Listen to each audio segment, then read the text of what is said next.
Hello, and welcome back to another video on Time Gaming. And in today's theory video, we're going to be covering how Ruin's most obscure character solves Glitchtrap in the MIMIC-01 program. So without further ado, let's begin with the theory. So what is Ruin's most obscure character, and how does it solve Glitchtrap in the MIMIC-01 program? Well, some might reason that it would probably be a character from Chica's Feeding Frenzy. Well, for the sake of this video, and because the characters in Chica's Frenzy are technically in a minigame, we're not going to count those as possible entries.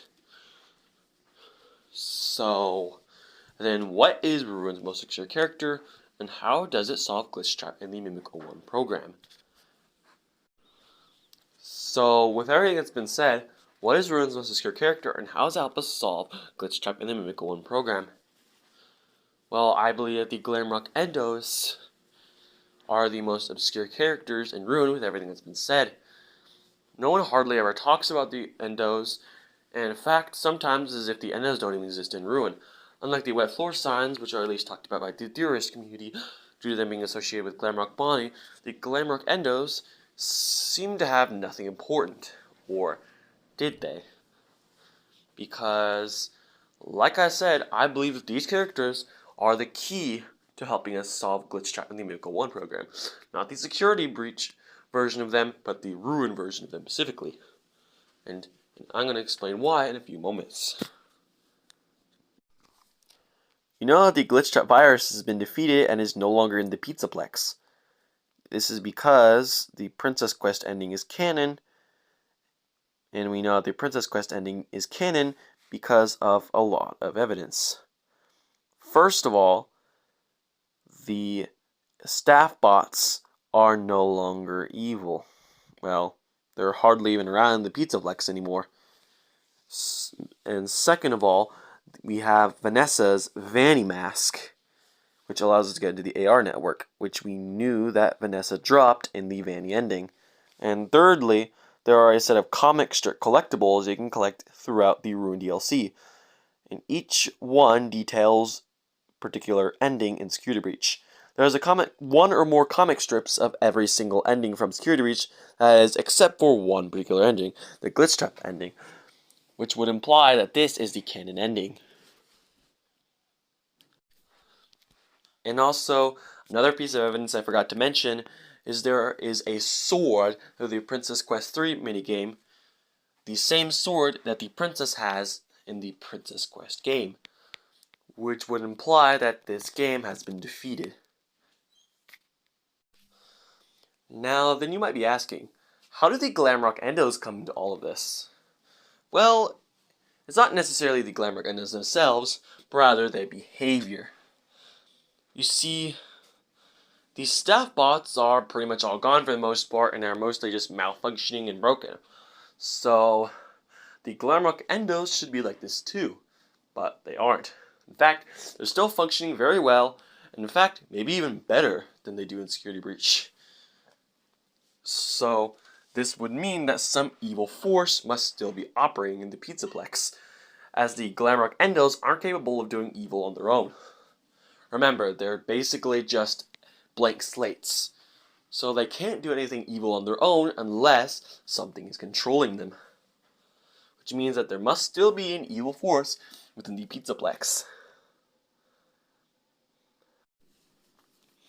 And then some of you might be asking, well then why are the other Glamrocks still acting evil?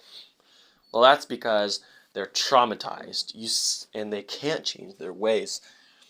You see, put yourself in their shoes.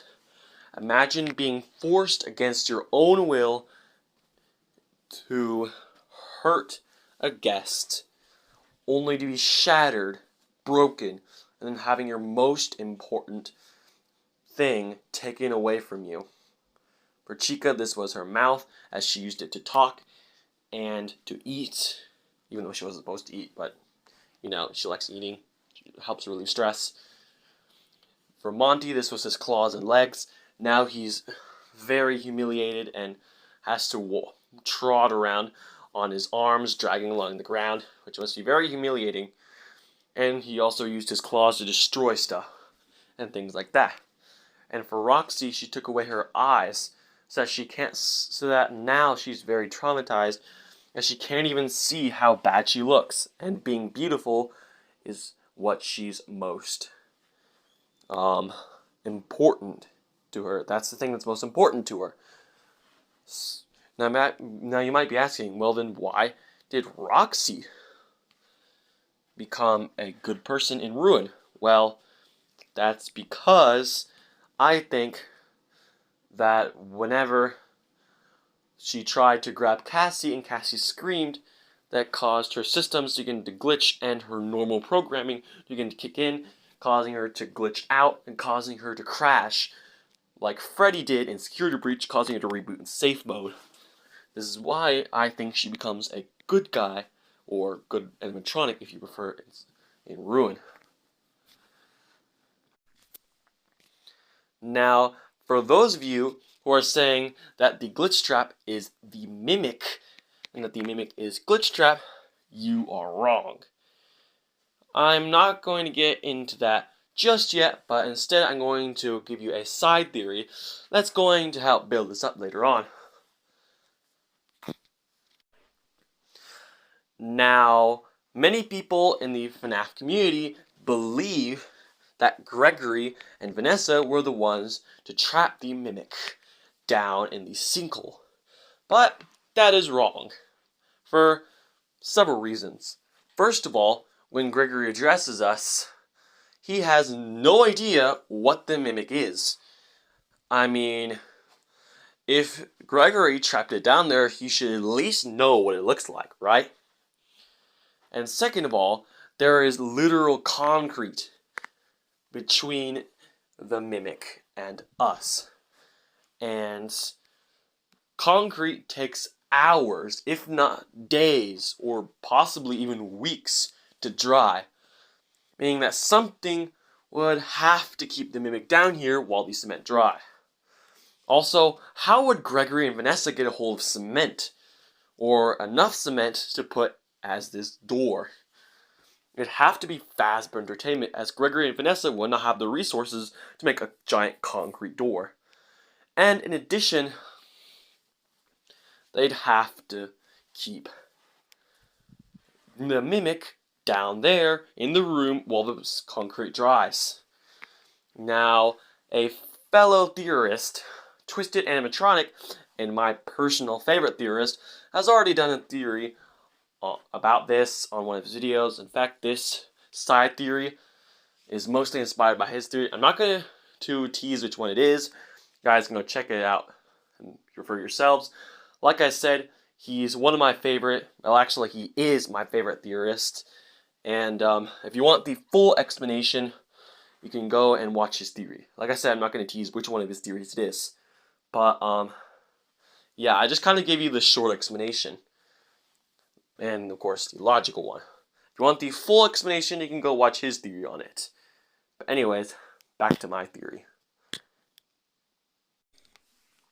Now, tying these side theories to the main theory, why would Fazbear Entertainment want to trap the Mimic? Couldn't they just disassemble the Mimic? I mean, that would be easier and they wouldn't have to spend money on concrete. And you know, Fazbear Entertainment being very cheap some at times. So, why didn't they just disassemble the Mimic? Well, they can't. And here's why. Because the Mimic is the root of the MIMIC-01 program. You see, the Mimic was the original location of the MIMIC-01 program, and therefore, that became the root.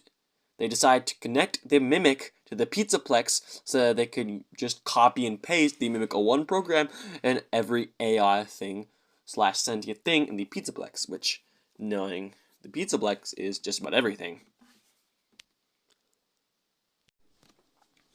So, that means that if Fazbear Entertainment destroyed the Mimic, they'd literally be destroying the entire AI system of the Pizzaplex. That's why they chose to trap it, because when it's trapped, it can't cause any damage, but at least it can still be used as the root of the MIMIC-01 program. So, if the Mimic is already down the sinkhole as the MIMIC-01 program, that means he literally has control over the entire Pizzaplex already. He doesn't need to take the form of Glitchtrap as he's already in the entire Pizzaplex. In addition, we know that Glitchtrap didn't originally exist in the Pizzaplex, but was rather introduced later, as we discover at some point in the Pizzaplex's history that a virus began to infect the Pizzaplex's systems, and that would be Glitchtrap. So this would mean that the Mimic would never need to take the form of the Glitchtrap virus, as he's already in control of the entire Pizzaplex thanks to the MIMIC-01 program. He could anonymously take over everything in the Pizzaplex without anyone ever realizing anything was happening until it was already too late. And even then, they probably still wouldn't realize that it was the Mimic. But do you know why Glitchtrap is even in the form he is? That's because Glitchtrap is the root of the Glitchtrap virus. Just like the Mimic, who is the root of the MIMIC-01 program, Glitchtrap is the root of the Glitchtrap virus. Every single program needs to have a root file, and for the Glitchtrap virus, this is Glitchtrap. And for the MIMIC-01 program, this is the Mimic.